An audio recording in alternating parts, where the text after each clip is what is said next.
Production of this program was made possible in part by grants from the Alaska Council on Science and Technology, the Corporation for Public Broadcasting through the Pacific Mountain Network Program Fund, and the University of Alaska Foundation.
There are many different effects produced by the same forces which create the visible northern lights.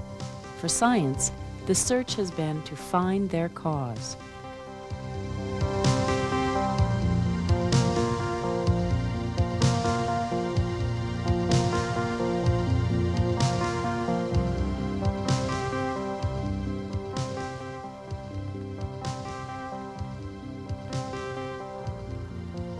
When standing beneath such an enormous presence as the Northern Lights, people of the North in every century have tried to depict the spectacle with whatever image they could from their earthbound, ground-level view of it.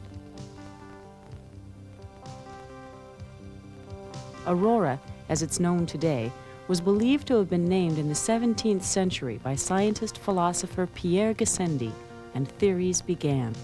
But not even Ben Franklin's theory described the aurora's source as any higher than the clouds. It was a while, too, before the Earth's magnetic field was accepted widely. Careful record-keeping built up data about the range of the auroral occurrences. 19th century explorers seeking a northwest passage through to the Canadian Arctic contributed to Earth's familiarity with the forms of the aurora. One of the earliest debates about the aurora scientists engaged in was the determination of the aurora's height. It is not possible to estimate the height without a reference. Carl Stormer successfully applied a triangulation method using stars as a reference. Since the 17th century, it was known one could determine height by finding the distance between two viewpoints and the angles of sight. It wasn't until the invention of the camera that the process could be exact. The technologies of the camera, accurate clock, and the telephone made it possible for researchers to coordinate their photographing precisely.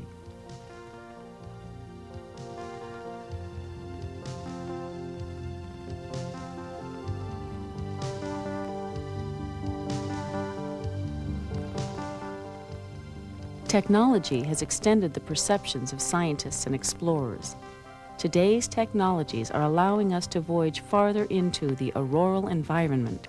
Using such technologies, science not only gains new images of auroras, but also new approaches to investigation. Researchers can go physically closer to the aurora, where they can study it experimentally and then move scientifically closer to solving century-old mysteries. Often the analogies which scientists use to develop theories for solving the mysteries can make understanding the aurora easier for us. Shunaka Sofu, auroral physicist, explains the aurora as an electrical discharge in a vacuum. The aurora is an electrical discharge phenomenon. An easiest example is a neon sign. If you want to make a neon sign, you have a thin glass tube, vacuum the air, and then put a little bit of neon gas in, put electrodes, and then connect this one to a high voltage supply. If you do that, then electrons run from the cathode to the anode. When they run through this tube, they collide with the neon gas. The neon gas atoms are hit by the electrons, become energized, and as they go back to the lower state, they emit light. This is the only light that the neon can produce. No other atoms can produce this particular light. In the upper atmosphere where auroral displays occur, there is also a vacuum. Here, molecules of nitrogen emit a reddish color and atoms of oxygen emit whitish green. Like a neon sign, the aurora's lights also have a high voltage supply. There is an invisible generator in the sky. A generator has a conductor, such as a coil, running through a magnetic field. It so happened that the Earth is a gigantic magnet. The Earth has a dipolar magnetic field. Those loops are called magnetic field lines. Instead of a coil, we have the solar wind. The solar wind is a very hot, million-degree gas blowing out from the sun with a supersonic speed. Because it's so hot, it consists of only charged particles.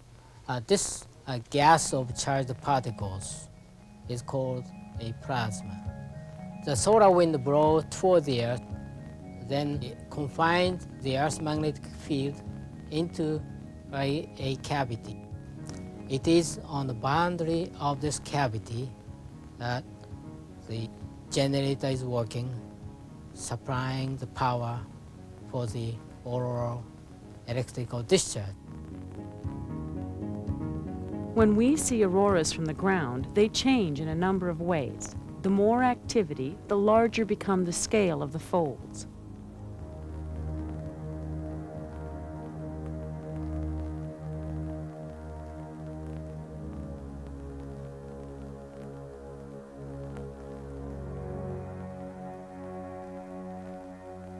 From the ground, the aurora will appear different depending on our viewpoint. The aurora is 1,000 miles long, 60 miles up, and several hundred miles high. Often it's our perspective that changes the appearance. The whole aurora looks like a folded cloth curtain. If we are looking at a fold from directly underneath, there's an optical effect of lines converging within that fold, called a corona. When the aurora is viewed from some distance, more of its shape appear. When it is viewed from spacecraft, the whole shape becomes clear. Finally, the global changes during the aurora are more visible from a higher altitude satellite viewpoint. These are phases of activity in a surge of energy, or substorm.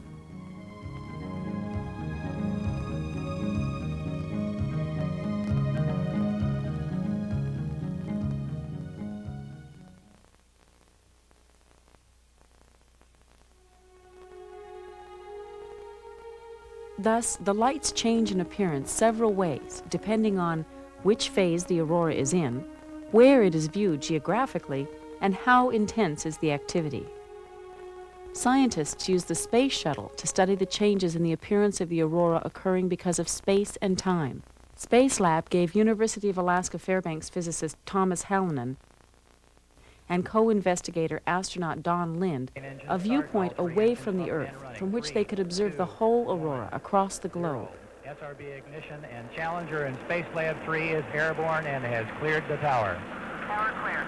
Houston now controlling. Roll program initiated. Roger, roll, Challenger.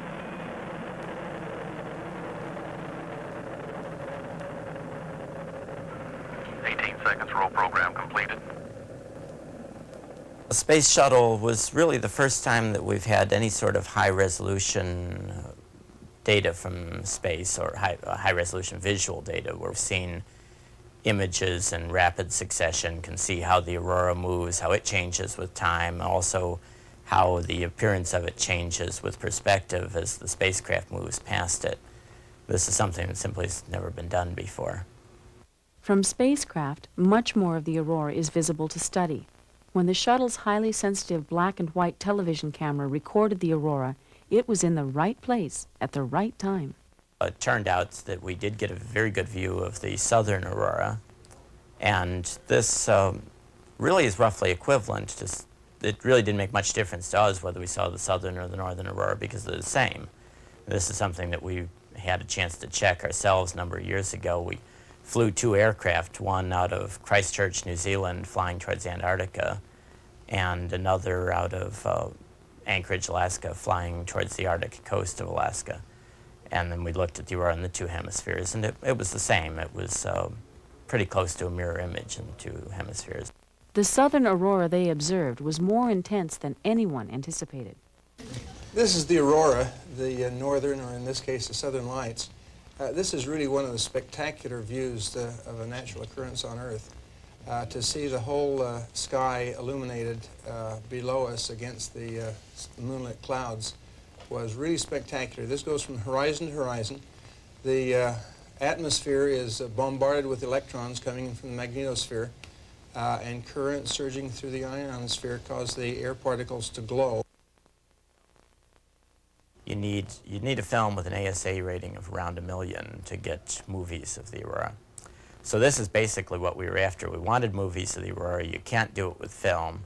Turns out you can do it with television, not a standard television camera like people use for home video. But recently, a color camera has been developed that is actually sensitive enough to record the aurora and produces studio quality pictures. There are 2 of these cameras. They're built in Japan. One of them we have now. That's our first chance to really record it and then start looking in detail about how the colors relate to each other.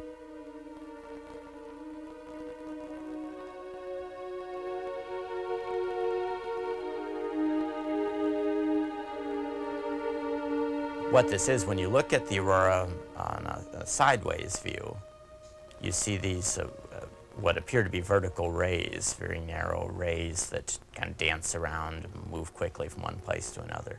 Well, if you can look at those from underneath, get the cross-section view, then they turn out to be vortex forms, and very much like the eddies along a riverbank. The discovery of those vortex forms made us realize that there were very strong electric fields in the region above the aurora, and this was very highly controversial for a long while.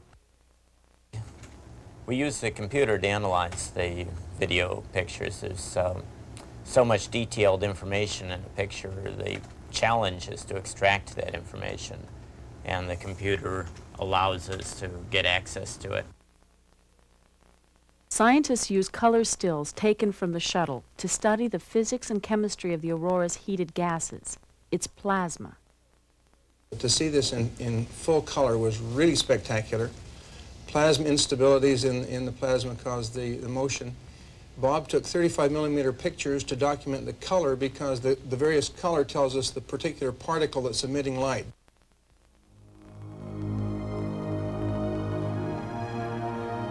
The study of the colors of light, spectrometry, provides an important indication for physicists of the kinds of atoms and molecules and the temperatures they observe.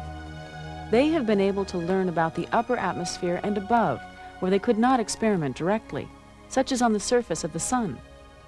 When early physicists studied the aurora's colors, they tried to explain them based on the solar spectrum, the visible light refracted in a rainbow or water drops. Some of them thought ice crystals in the polar regions caused the aurora's lights. Later, they discovered the auroral spectrum was not continuous like the solar spectrum, but discrete, like the colors in the neon tube. In the tube, each atom emits a different color depending on what kind of gas it is. Mercury, xenon, helium, argon, neon, nitrogen. The aurora's discrete colors come from atmospheric gases, oxygen, hydrogen, and nitrogen. In the aurora, though, the different colors are produced by conditions in the atmosphere as well as by different atoms and molecules. Scientists can learn from studying auroral light what atoms, composition, temperature, and processes are affecting it in the atmosphere.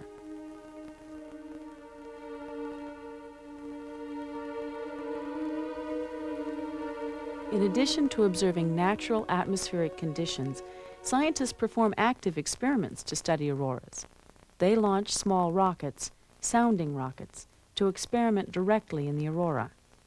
One kind of sounding rocket experiment releases visible elements into the auroral environment. Since the color and characteristics of barium ions, the charged particles, are known, they make ideal tracers when they are exploded from rockets. They can be tracked from the ground in darkness with cameras, image intensifier equipment, or photometers.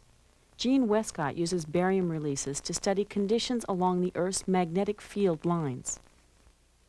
Well, we send up a rocket with a high explosive shape charge device which accelerates barium ions, heavy barium ions, up the field line. They followed the field line like beads on a wire. We use barium because it's one of the few elements that has visible emissions, and so it's like tossing dye into a stream. You can actually see it if you're in the darkness on the ground. Once the barium is traveling along the field lines, it's extremely sensitive to electric fields that are the main interest in where the aurora particles come from. These are like very heavy auroral particles. And so when they're in the presence of an electric field, they'll either drift faster or slower up the field line, and they'll go across field lines. And by noting this, we can see where the electric fields are that might be causing the auroral features that we're interested in. First we see the initial explosion, and there's the expansion of the explosive gases and barium. And then the ions, the barium ions, or the blue streak coming out. And you'll see the ions coming out as a pencil beam and gradually expanding. And they're traveling at escape velocity so that they will go on up the field line, completely traverse the field line way out into the magnetosphere, maybe 30,000 kilometers, and come back down to the other end. But if you do another kind of experiment where you put in a lot of energy perpendicular to the field, you essentially twang the field, like you have a stretched wire and you pull it and twang it. Then the barium perturbs the field and you start waves going. It's equivalent to our tossing a rock into the magnetosphere, and it causes the field lines to shake and particles to move and waves to go out, and then we observe the effects that we cause. Other sounding rocket experiments are the best means of obtaining certain data directly from the aurora, since it's in the no man's land of the upper atmosphere that's too high for balloons and too low for satellites. Poker Flat Research Range near Fairbanks has been providing facilities and arranging crews for sounding rocket experiments by auroral scientists from all over the country. The auroral display occurs more frequently here in the interior of Alaska than at the North Pole. Poker Flat is the only rocket range operated by a university, yet it has some of the most scientific instrumentation associated with any rocket range in the world, and in this unlikely site. One of the truly unique things about Poker Flat is that it's totally dedicated to the science of the project. And one of the problems in the last flight was the fact that the aurora moved on us a little bit when we got to altitude. So the intensity of the aurora was not as strong as what we had wanted for our customer. Spirit 1, the rocket they will launch tonight, is designed to take infrared readings in the atmosphere, positioning highly sensitive instruments at the aurora. The purpose of the experiment is to measure the energy or radiance that comes from the atmosphere throughout the infrared region. And what we try to do is to fly rockets against these very bright disturbances that we call aurora to be able to determine how the atmosphere changes. On the 7th then, we continue cooling, and then possibly on the evening of the 7th, then we will cool the detector. Right. And that's the crucial time when we do all of the instrument tests. Okay. You say the fin comes all the way up to there? Fin comes.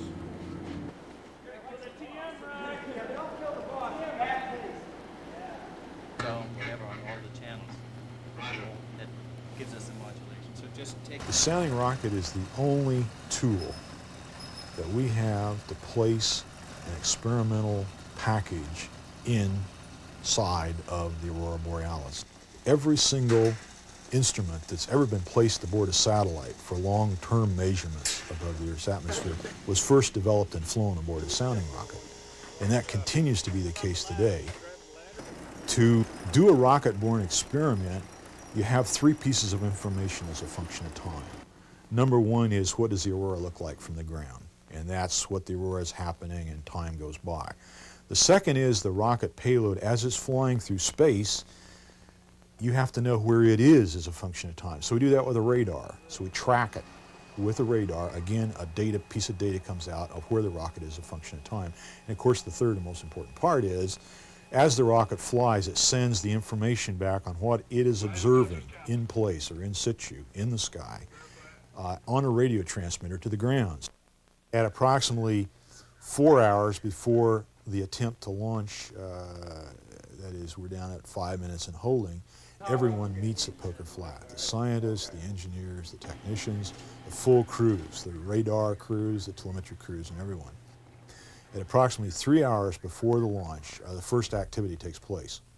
And that is to use the radar at Poker Flat to track what we call a wind-weighting balloon, which is a small helium-filled balloon carrying a piece of tinfoil.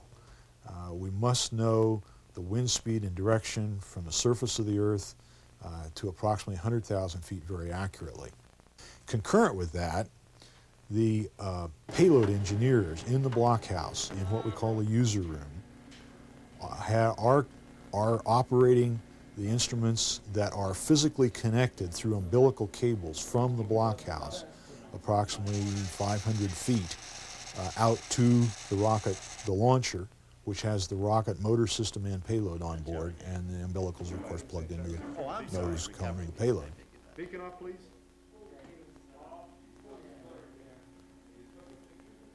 Also during this time, Pat Young sits in the blockhouse. And of course, from the very start, she is announcing over the countdown speakers the status of the count. Scientist, of course, at the same time, is located usually well away from the blockhouse in a quieter area where he can observe the sky, or he can have information fed to him about what is happening in the sky with the aurora. At about 10 minutes in the count, we go through a pretty extensive check. Station status checks on channel 2, please. Radar.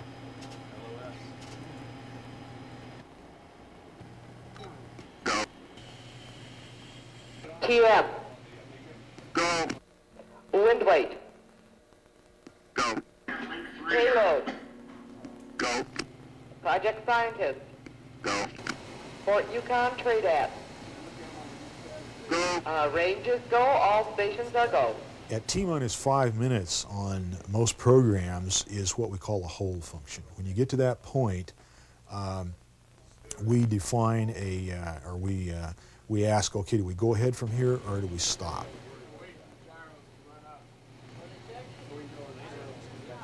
Once the scientist says, let's go, we've got the conditions, I want to launch, we have to do a quick check with the FAA. We have clearance from the FAA. On my mark, we will be at T-minus 2 minutes. Once we get the clearance from them, we're off and running. The count proceeds down.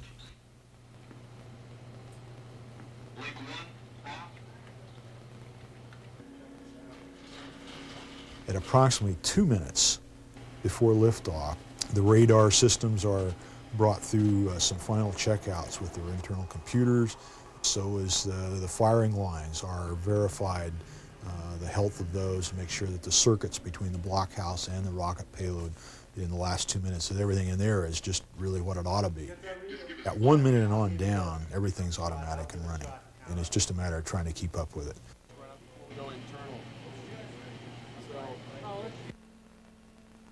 Mark, T-minus 1 minute and counting.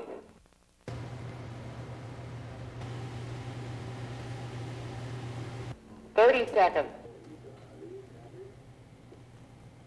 Lock them both, everything was cool. 20.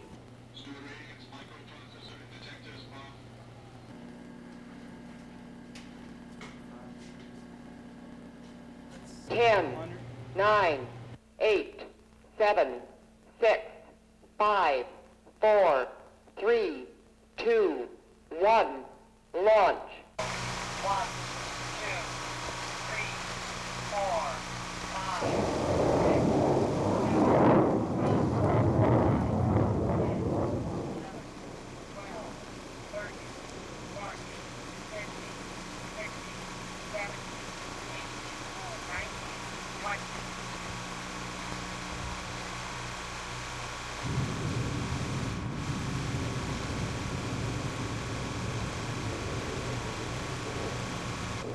There's a TV camera on board, which is tied to a TV display and a joystick on the ground.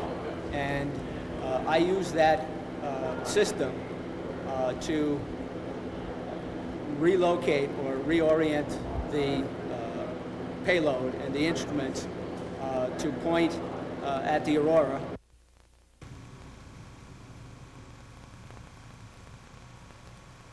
For over 25 years, sounding rocket experiments worldwide have been contributing to knowledge of the upper atmosphere.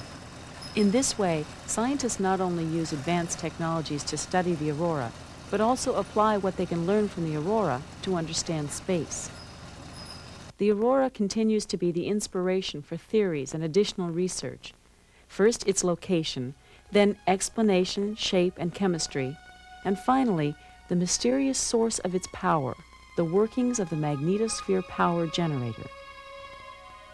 To develop approaches to questions about the power supply, some physicists explore the dynamics, the mechanisms causing the Aurora's substorms. How does the magnetosphere supply the additional power to produce the substorm's brightening and increase of auroral activity? How is the solar wind's energy converted to send particle beams streaming toward the Earth's atmosphere? Satellites have been providing data from above Earth and farther away than the Moon, out in the magnetosphere, the magneto-tail of Earth. Each satellite contributes different data to scientists' knowledge of these plasmas, in the Aurora and in the magnetosphere generator. The Dynamics Explorer satellite now is the only spacecraft far enough from Earth to show the whole auroral oval. Every 12 minutes, it takes ultraviolet and visible light pictures. The object then with Dynamics Explorer was to build a camera that looked down on the Earth and take a continuous sequence of images. The earlier spacecraft, imaging spacecraft, would develop a picture of the Aurora as they moved across the auroral oval. That is, you gained the second dimension in building your picture by the motion of the spacecraft. That means it would take you about 12 minutes to cross the auroral oval. You get one picture in 12 minutes, but then you didn't get the second picture of that that hemisphere until the spacecraft had gone completely around the Earth and come back again. So that means it's an hour to an hour and 20 minutes before you get the second picture. Now, the difficulty there is that a typical auroral substorm will last an hour or 2 hours. So you get a picture at the beginning and you get a picture at the end, or you may get no auroral substorm at all. Dynamics Explorer, in contrast, can almost as though it's hovering above the auroral oval. So you can capture the entire dynamic sequence of a substorm for the first time on a global scale. That's really a significant contribution that Dynamics Explorer provided, was the time sequence of a single event from a single observer.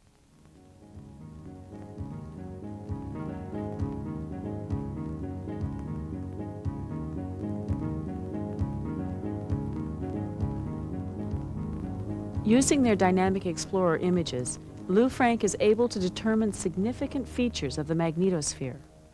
Well, when we interpret, when we look at the images of the Earth's aurora, the global ones that we've recently obtained from Dynamics Explorer, we can, for the first time, look at the aurora, sort of real time, and look at its entire extent.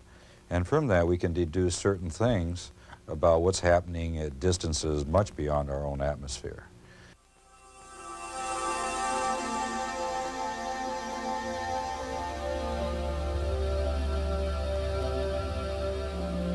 words, we can measure how much energy is stored in the magnetotail by the size of the auroral oval. As it expands and gets bigger, as the auroral oval gets bigger, it means more and more energy is being pumped into the tail, the magnetotail of our planet. And as it is released, it means less and less energy is stored back there. All right. During this contraction and the contraction of the magnetotail and the loss of energy, this energy is pumped into streams of particles that we see on the ground as the auroral substance. And what is responsible for that release of energy is the great debate of how auroras are stimulated. In particular, the substorms are the great increases in light intensities at a given instant. One of the things that is helpful for us is the following, is that the Earth's magnetic field acts like little wires, all right? So we have sort of a map in a way. So if you were to explore, you know where the aurora was actually created. You can image it, like with D, these fantastic global images. You find a bright spot, all right? Now, if we could take that bright spot, right, and follow and look for the field lines that thread it, and we walked out into the magnetotail along that field line, all right, that magnetic field line, which just behaves like that copper wire, somewhere out there, if I took a journey long enough, right, I'd come to the power supply. And that's what we're searching for. That's what has yet to be ever reported.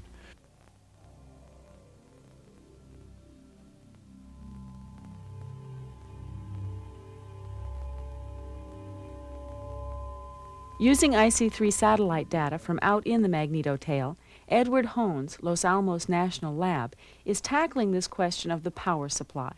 He is willing to present a detailed model of how he believes plasma in the magnetosphere behaves during a substorm. To understand the Earth and the solar wind, one must understand the process of magnetic reconnection. Plasma in the magnetosphere can be like two magnets.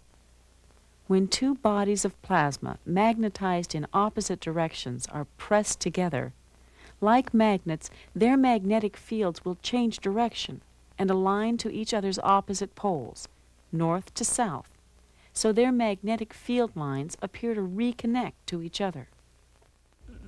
Because of enhanced reconnection at the front of the magnetosphere, magnetic reconnection increases, more energy is poured into the magnetotail in the form of magnetic field lines, and this squeezes down the plasma sheet. It causes it to sort of neck down. And the result of this is that oppositely directed field lines in the north and south part of the plasma sheet are pushed closer and closer together until, zap, all of a sudden, the oppositely directed field lines meet and reconnect across the current sheet. And very suddenly, and this happens, and it causes a very rapid injection of plasma toward the Earth, and this results in the brightening of the auroras in the night side of the auroral oval. But at the same time, this reconnection is also causing a cutting off of the plasma sheet. The plasma is jetting tailward, and the field lines tailward of the reconnection region are forming closed loops, closed circles. And eventually the last closed field line of the plasma sheet is severed, and it's no longer connected to Earth. There's nothing to keep it there, and it starts flowing tailward. And it's a large body of plasma on closed magnetic loops, and we call that a plasmoid. It carries something like a half of the energy that's previously stored in the tail. We had formulated these ideas from measurements made with satellites quite near the Earth, 100,000 kilometers from Earth, the IMP satellites and IC-1 and 2. Then an opportunity came along in 1983 to put the IC-3 satellite far down the tail, 1.5 million kilometers down the tail.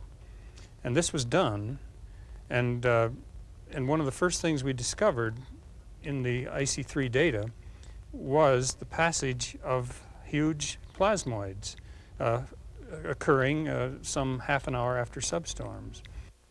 There are other theories. So often in science, many could be partially right. It is complicated in the magnetosphere. Different scientists may be viewing portions of the whole to draw their conclusions.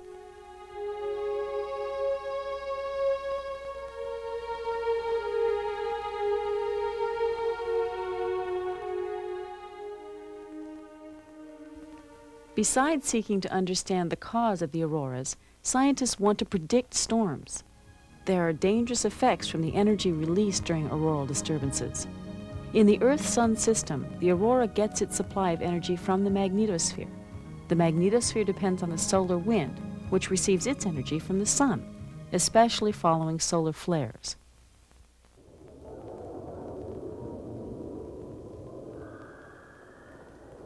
This sequential transfer of energy can be used to make predictions of auroras.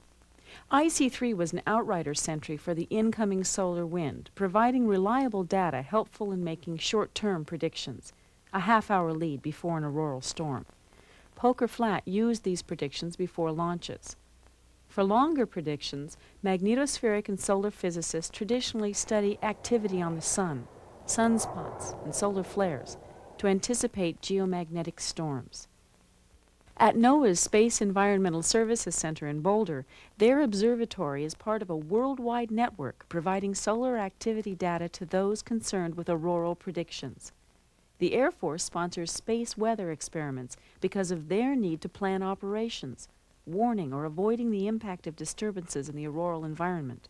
The center makes continuous observations using GOES, the geostationary weather satellite, which also points instrumentation at the sun. In addition, ground-based optical observatories worldwide watch the locations of activities on the sun for the kind of effect it would have on Earth. One of the problems is that not all of the solar flares cause intense geomagnetic storms or auroral displays. Some do, others don't.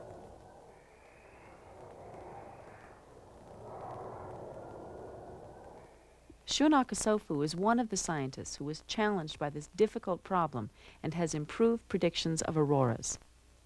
The location of solar flare is important. When the solar flare takes place near the center of the disk of the sun, then the gas comes straight and directly hits the magnetosphere. On the other hand, if a flare takes place near the rim of the disk of the sun, then the gas from that particular flare goes about 90 degrees away from us, so we don't get very much effect of it. He charts the positions of the sun and Earth, determining when the solar flares line up with Earth. He also predicts the intensity of geomagnetic storms. We're now looking down on the solar system from above. The spiral pattern you see is a solar wind magnetic field. In order to predict the intensity of geomagnetic storm, we have to predict the power of the generator after solar flare. The power of the generator depends on the speed of the solar wind and intensity of the solar wind magnetic field and the direction of the magnetic field. Akasofu's scheme on prediction will be fed into the Department of Defense main computer system to predict the times and locations of auroras for their data. The aurora is just the visible part of a large-scale electrical discharge phenomenon. Invisible, changing electric fields caused by the auroral discharge cause many other phenomena. An electric current of up to 1 million amperes flows along an aurora in the ionosphere. This current causes geomagnetic disturbances in high latitudes, and when currents vary, magnetic field changes induce electric currents in long conductors on Earth, such as long pipelines, power lines, and telegraph wires. The Trans-Alaska Pipeline, covering hundreds of miles in the auroral zone, physicists predict could have a greater risk of corrosion because of this increased ion migration. The pipeline company, Alyeska, however, checks the pipe carefully and uses coatings for protection from other sources of corrosion anyway. While they were checking the pipeline, they have found the instrumentation which measures the corrosion was unusable during magnetic storms. Power companies are regular subscribers to auroral warnings from NOAA. The longer the line, the larger the voltage the aurora induces. Associated current in the telegraph line during the intense aurora of 1897 was so strong that for 2 hours they sent messages between Boston and Portland, Maine, without a battery. Even modern lines can experience blackouts due to auroral storms.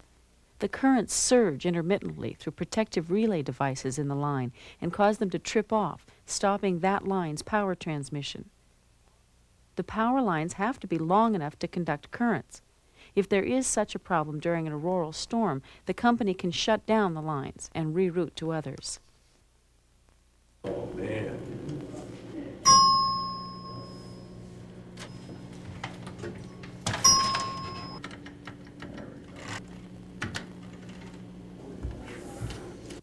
There's ongoing interest in the possibility of biological effects from magnetic field changes. Some species of birds use the Earth's magnetic field to aid their navigation. Pigeon racers get sunspot forecasts because they fear they will lose birds during magnetic storms. When auroral events affect communications in circumpolar regions where transportation is also often unreliable, its impact is even more dramatic than for our technology-dependent cities. Emergency high-frequency radio is used to link the central, larger village's doctors with the outlying village's local health aides.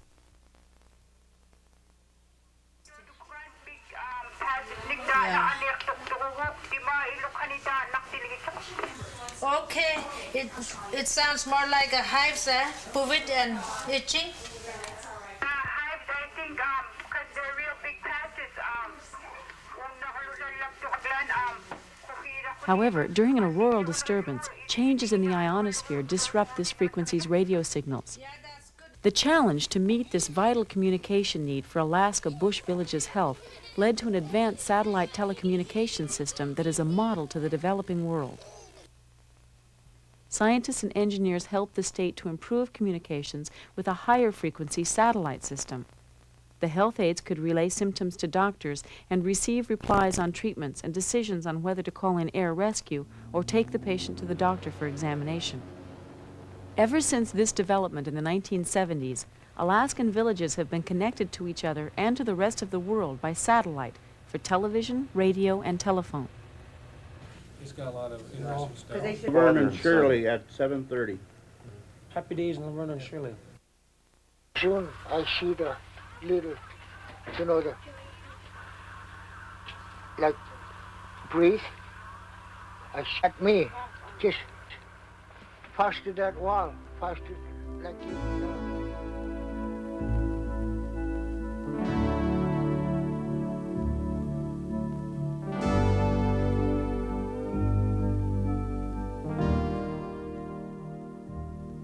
Within this auroral zone surrounding the Arctic, geography, terrain, and climate already strain many technical systems for communications, radar, and transportation. It is in these same geographic extremes, where there are highly charged ionized particles from the aurora, that national defense systems have to operate.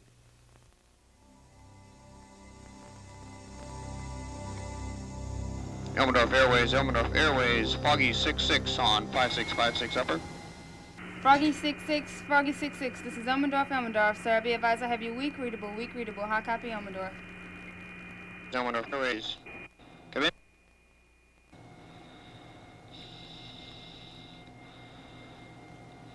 Elmendorf Airways, Foggy 66, unable this transmission.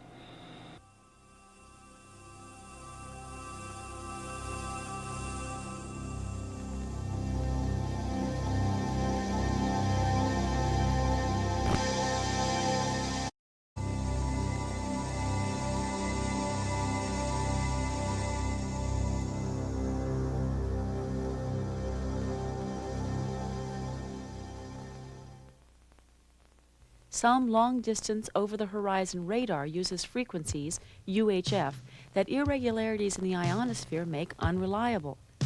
Radar for the detection of transpolar aircraft flights sometimes observes signals which could disguise approaching aircraft. In an auroral environment, high-tech surveillance systems are threatened. Radar detection, thermal detection of exhaust plumes of aircraft and missiles in an auroral background become very complicated. Designers need to account for the aurora. Through knowledge of the aurora's wavelengths and the ability to predict them, these problems are manageable. Low-altitude communication satellites of interest to telecommunications as well as to the military suffer increased drag in the heated upper atmosphere of the aurora and can be degraded to the wrong orbit or burn up in the atmosphere. An orbital change would make them ineffective for the military. The problem has more impact because satellites are supposed to compensate for loss of communications on HF.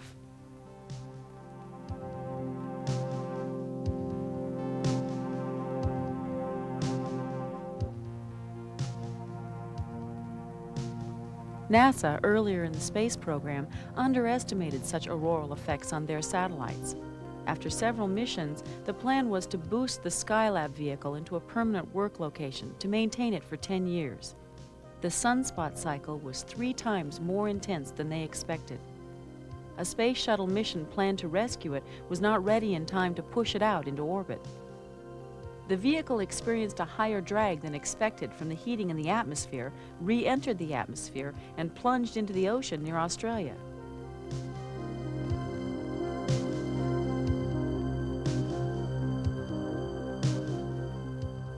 Astronauts, too, are exposed to dangerous high-energy particles from the sun and auroral electrons from the magnetosphere. The space shuttle offers plenty of shielding for working inside. However, during EVAs, extravehicular activities, there is a radiation hazard.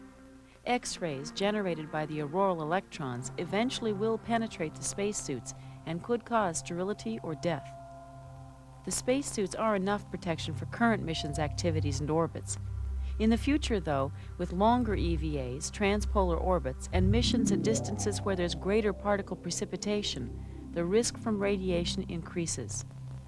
As scientists experiment more in the radiation belts, they will try to improve conditions so that it will be less dangerous for work outside space vehicles. Increasing the world's knowledge of the aurora and related effects is preparation for the future, to extend exploration in many areas of science, in space and on Earth.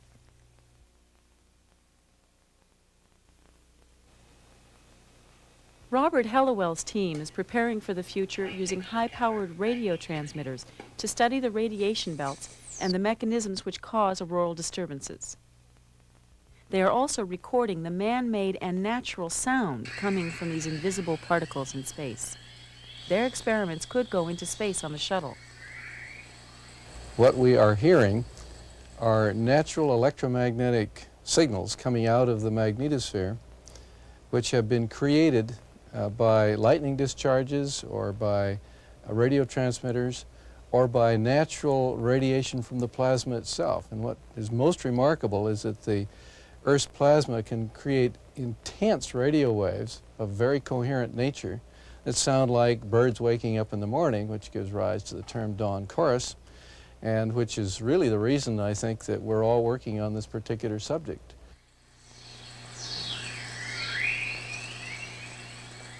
There is a source of electromagnetic energy, and that energy storage mechanism is the Van Allen radiation belts. The particles that create the radiation are acting collectively, just as they do in a laboratory oscillator to create a very large signal. What's exciting is that this process is present throughout the cosmos as far as we can tell, and I suppose it's everywhere that you have a plasma. The transmitter on the shuttle is, in an oversimplified way, intended to extend the experiments that are currently being performed from the ground. Manned space shuttle flights in transpolar orbits open up numerous opportunities for aurora-related and magnetosphere research. The shuttle could fly through both the northern and southern auroras with each pass. Using the spacecraft to conduct such experiments as barium releases would add an interesting dimension. Tracers released farther away from the Earth by satellites could provide data to solve the mystery of the magnetosphere's power supply. In studying the aurora, scientists have an accessible laboratory to space. The auroral zone is more like the rest of the universe than is anything on Earth. What we tend to think of as our universe, Earth's rich atmosphere, the states of matter here, solids, liquids, and gases, The sunlight we can see that is the right warmth for the systems which depend on it is really the exception in this universe. Space isn't a void, empty. It's filled with plasma, various gases that are in the fourth state of matter. They are so hot that they remain an unstable mixture of positively and negatively charged particles. 99% of the matter in the universe is in this state. We find such a plasma in the auroral zone. The more we learn about the aurora's plasma, the more we learn about the universe.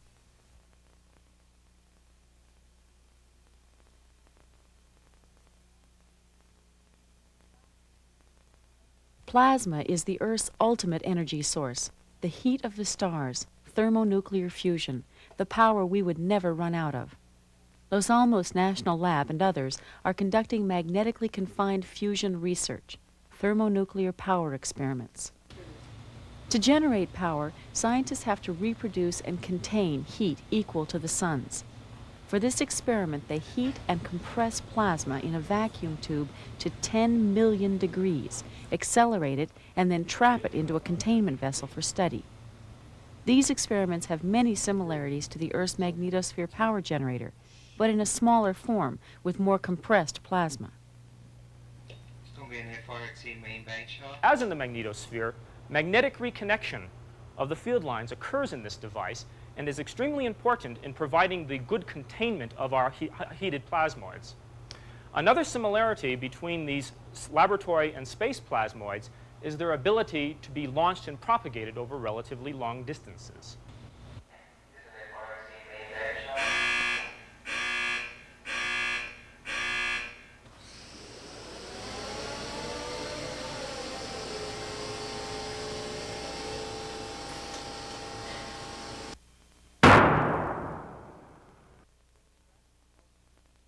Perhaps the most important region is in the understanding of plasmas, the basic laws of plasma. How does matter in the plasma form behave? The Very Large Array radio telescope in New Mexico was a real breakthrough. It provided very detailed observations, high-resolution observations of radio galaxies. And one of the remarkable features of these radio galaxies are what they call galactic jets, jets of plasma coming, streaming many thousands of light years in both directions from the centers of these galaxies.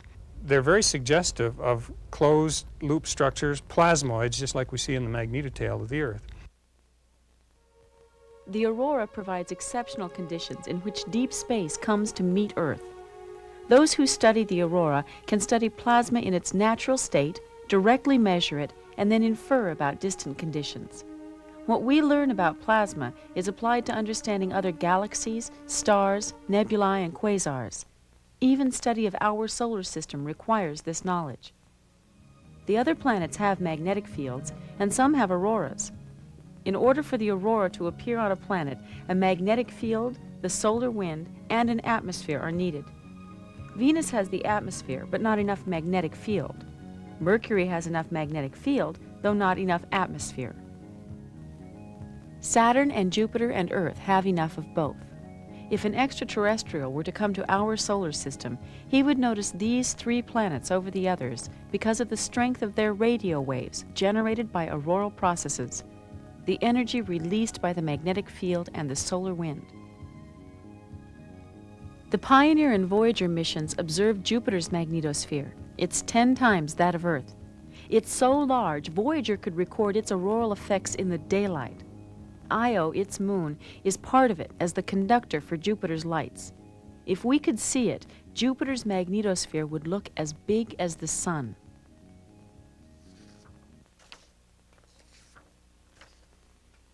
Auroras are an indicator of many physical conditions about the planets.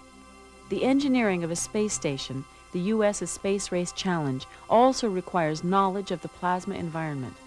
A station is out in the intense electron heat and hot plasmas of the magnetosphere. Since people will be spending more time there, depending more on complex technical systems for support, they will need to understand it better. In studying the aurora, scientists are developing knowledge about our next environment, the rest of the universe. Competition is forcing us forward to try and solve the problem of what the underlying physics is.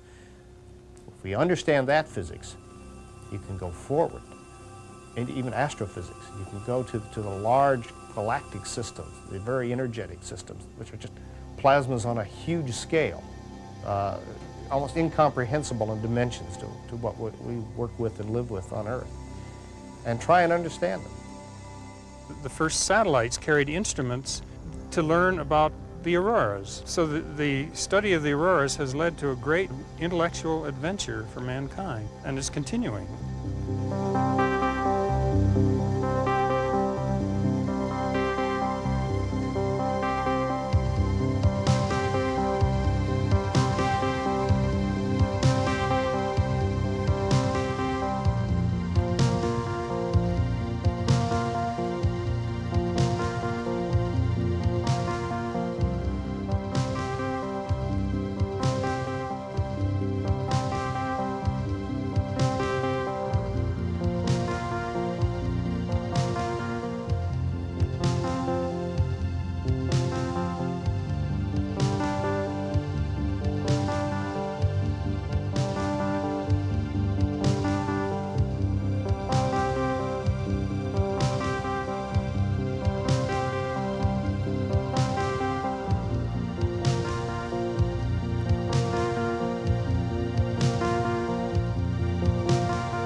Production of this program was made possible in part by grants from the Alaska Council on Science and Technology, the Corporation for Public Broadcasting through the Pacific Mountain Network Program Fund, and the University of Alaska Foundation.